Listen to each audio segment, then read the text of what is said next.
Assalamualaikum warahmatullahi wabarakatuh. Halo sahabat cerita kehidupan. Apa kabar kalian semua? Syukur alhamdulillah kita bisa berjumpa lagi di channel ini. Salawat dan salam selalu tetap tercurah kepada junjungan kita, Nabi besar Muhammad Sallallahu Alaihi Wasallam.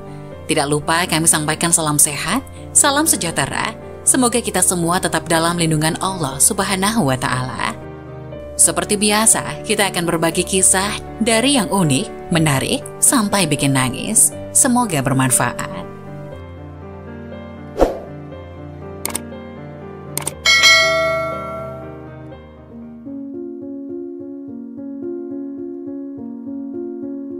Wajib tahu, jangan ucapkan ini, bacaan yang dilarang dalam sholat dan dapat membatalkan. Dalam sholat, terdapat rukun-rukun yang menjadi syarat sah sholat, dan tentunya dalam sholat pula, terdapat bacaan-bacaan yang diucapkan dalam bahasa Arab, baik itu membaca surat dalam Al-Quran maupun zikir. Namun ada sebuah pendapat dari berbagai ulama yang mengatakan bahwa berbicara dalam sholat itu tidak membatalkan sholat, tentunya itu dengan kondisi dan ketentuan yang berlaku. Dalam sholat, ada bacaan yang wajib kita baca, seperti surat Al-Fatihah di setiap rakaatnya. Ada juga bacaan yang sunnah seperti surat-surat dalam Al-Quran yang dibaca pada 2 rakaat pertama dalam sholat. Pertanyaan-pertanyaan tentang bacaan yang dilarang dalam sholat dan dapat membatalkan sholat. Banyak orang mempertanyakan apa bisa menambah doa-doa pribadi yang sifatnya duniawi? Syekh Ali Jum'ah memberikan jawaban bahwa orang yang sholat boleh membaca dzikir selama tidak bertentangan dengan hadis dan Al-Quran. Berdoa untuk kepentingan duniawi misalkan seperti dilancarkan rezeki, cepat bertemu jodoh atau meminta keturunan itu diperbolehkan. Hal tersebut dibenarkan oleh Imam Al-Baji dalam Al-Muntaqo Syarh Al-Muwatta. Hal ini sebagaimana Imam Malik berkata, tidak masalah berdoa dalam sholat maktubah dan dengan bentuk doa sesuai yang dikehendaki, baik berupa doa urawi dan duniawi, baik yang sesuai dengan doa dari Al-Quran maupun mengarang sendiri. Namun ada juga ulama yang berpendapat boleh menambahkan doa pribadi baik tentang dunia atau akhirat, asalkan doa itu disebutkan dalam hati dan tidak dilafalkan atau diucapkan.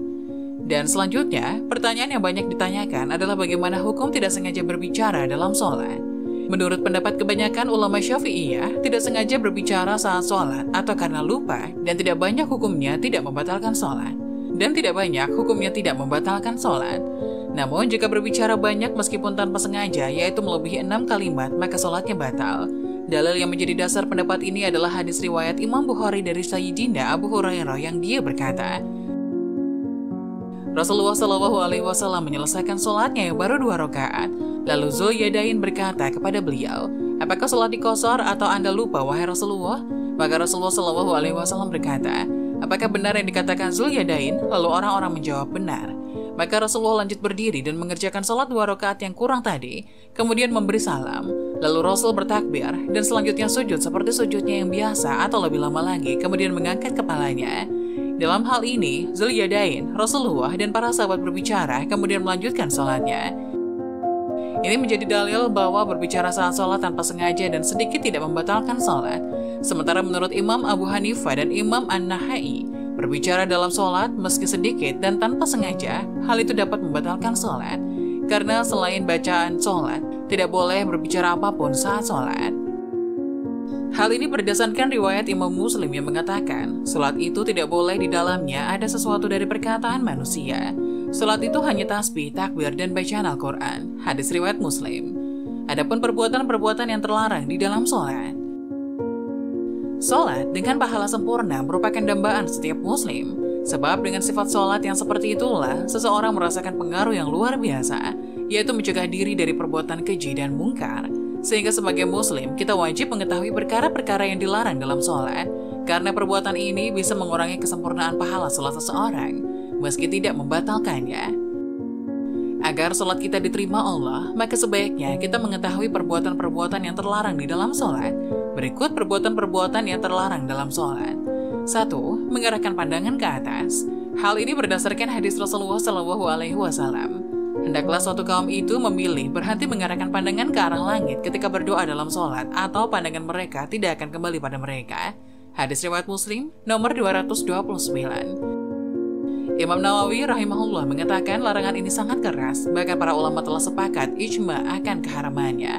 Syarah Sahih Muslim 271. Kedua, menoleh tanpa keperluan. Menoleh apabila ada keperluan maka diperbolehkan, namun jika menoleh tidak ada hajat maka ini dilarang, karena merupakan perampokan dari setan pada seseorang yang sedang sholat. Ibunda Aisyah radhiyallahu anhu bertanya kepada Rasulullah SAW, lantas beliau menjelaskan, itu merupakan bentuk pencurian yang dilakukan setan pada sholat seseorang. Hadis riwayat Al-Bukhari 751. Ketiga, membunyikan jari-jari. Perbuatan ini sering kita jumpai pada seseorang yang sedang sholat, yakni menggerakkan jari-jari jemari hingga mengeluarkan suara. Ini termasuk perbuatan sia-sia yang sepatutnya tidak dikerjakan seseorang muslim ketika sholat. Apabila membunyikan jari-jari terlalu sering, maka haram hukumnya. Namun, jika kadang-kala saja, maka hal ini dibenci. Hal ini bersumber dari Syubah, mantan budak Ibnu Abbas radhiyallahu anhu. Ia menceritakan, saya sholat di samping Ibnu Abbas, lalu aku gerakkan jari-jariku sehingga menggerakkan suara. Tatkala selesai sholat, ia langsung menegurku, engkau membunyikan jari-jarimu padahal engkau sedang sholat. Hadis riwayat Ibnu Abi Syaibah nomor 234 dan dihasankan oleh Syekh Albani dalam Al-Irwa nomor 99. Keempat, menguap. Hal ini tidak boleh jika dilakukan terus-menerus, karena apabila kita menguap, hendaknya menahannya dengan menutup mulut menggunakan tangan kita, dan tidak membiarkan terbuka lebar, sehingga setan dengan leluasa masuk ke dalamnya. Hal ini berdasarkan hadis Abu Hurairah radhiyallahu anhu, bahwasanya Nabi SAW bersabda, menguap dalam sholat itu dari setan, maka apabila salah seorang di antara kalian menguap, hendaklah kalian menahan semampunya. Hadis riwayat Al-Bukhari 3289, dan Muslim 2994. Tidak disyariatkan mengucapkan ta'awuz atau istighfar tatkala menguap karena tidak ada dalil yang memerintahkannya, baik di dalam maupun di luar sholat. Banyaknya orang yang melakukannya bukan merupakan dalil akan kebolehan atau kesunahannya. Kelima, memejamkan mata. Hal ini apabila diniatkan untuk semakin mendekatkan diri kepada Allah, maka terlarang. Ia masuk dalam bid'ah. Namun apabila tidak diniatkan untuk mendekatkan diri kepada Allah, maka hal ini dibenci karena menyelisihi sunnah. Ibnul Qayyim rahimahullah berkata, bukanlah termasuk petunjuk Nabi SAW memejamkan mata ketika sholat. Dalil yang menunjukkan hal ini adalah bahwa Rasulullah SAW membentangkan tangannya ketika sholat gerhana karena ingin meraih setangkai anggur tatkala melihat surga. Demikian juga ketika beliau melihat neraka dan wanita pemilik kucing, serta pemilik perisai yang berada di dalamnya. Begitu pula ketika beliau menahan hewan yang ingin berjalan di hadapannya. Lantas beliau menyebutkan beberapa hadis yang menguatkan perkataannya. Kemudian berkata, maka dari hadis-hadis ini dan selainnya dapat diambil faedah bahwasanya beliau SAW tidak memejamkan matanya ketika sholat. Dari Zadul Ma'ad nomor 294. Keenam, membentangkan lengan di atas lantai ketika sujud. Karena sujud seperti ini laksana anjing ketika berbaring. Hal ini dilandasi sabda Nabi SAW, seimbangkanlah kalian ketika sujud dan janganlah kalian bentangkan kedua lenganmu seperti anjing. Hadis riwayat Al-Bukhari nomor 823, Muslim 493. Dan sebagai orang muslim, kita tidak diperbolehkan menyerupai perbuatan hewan. Oleh karena itu, tidak selayaknya seorang membentangkan lengan di atas lantai karena yang diperintahkan adalah mengangkat kedua siku. Ketujuh, merapikan baju ketika sujud. Maksudnya, mengumpulkan dan menahannya agar tidak terurai di tanah, dan masuk dalam larangan ini, merapikan ujung lengan baju dan celana.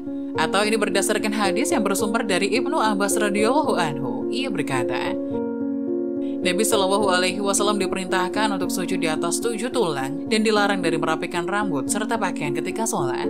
Hadis riwayat Al-Bukhari nomor 809, Muslim nomor 490, dan ini adalah lafaz Muslim. Kedelapan, duduk al-iqya.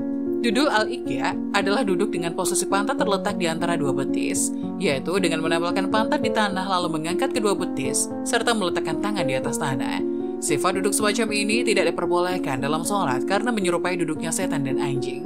Hal ini berdasarkan hadis dari Aisyah radhiyallahu anha menyifati sholat Nabi. Rasulullah SAW melarang dari ukbatus syaiton. Hadis riwayat Muslim 498. Yang dimaksud ukbatus syaiton adalah ikya, sebagaimana penjelasan tadi. Sifat duduk iya ada dua macam. Yang pertama sebagaimana penjelasan tadi, dan itu tidak diperbolehkan dalam sholat. Dan yang kedua, meletakkan pantat di atas kedua tumit yang ditegakkan. Dan inilah yang disyariatkan ketika seseorang duduk di antara dua sujud, sebagaimana pembahasan yang telah lalu. Kesembilan, sujud di atas suatu benda yang tinggi bagi orang yang sakit. Orang yang sakit apabila masih mampu sujud di atas lantai, maka ia wajib melakukannya. Namun bila ia tidak mampu, maka cukup berisyarat dengan kepala dan tidak wajib baginya meletakkan bantal atau semisalnya untuk sujud di atasnya. Suatu saat Rasulullah SAW pernah mengunjungi salah seorang sahabat yang sedang sakit. Beliau menjumpainya sedang sholat menghadap sepotong kayu yang ia gunakan untuk meletakkan dahinya. Lalu Rasulullah berisyarat agar ia membuang kayu itu dan mengambil bantalnya. Kemudian Rasulullah bersabda, "Jauhkan bantal tersebut darimu. Jika engkau mampu sujud di atas tanah, maka lakukanlah. Namun jika tidak, maka cukuplah menggunakan isyarat. Dan jadikanlah sujudmu lebih rendah dari rukukmu." Hadis riwayat At-Tabrani dalam Al-Kabir nomor 270 dan disahihkan oleh Syekh Al-Albani dalam As-Sahih 323. Ke-10, membersihkan kerikil pada tempat sujud dan melakukan perbuatan sia-sia dalam sholat. Banyak sekali yang melalaikan kita dalam sholat, termasuk dengan membersihkan kerikil pada tempat sujud, serta perbuatan sia-sia lainnya. 11, berbarengan atau mendahului imam ketika sholat berjamaah. Itulah 11 hal-hal yang dilarang dalam sholat untuk dilakukan. Semoga Allah mudahkan kita untuk menyempurnakan sholat dengan mengikuti tuntunan Rasulullah SAW. Semoga penjelasan tadi dapat memberikan hikmah dan manfaat untuk penonton semuanya. Jangan lupa like, subscribe video ini agar tidak ketinggalan info-info bermanfaat selanjutnya. Sekian dari kami, terima kasih. Wassalamualaikum warahmatullahi wabarakatuh.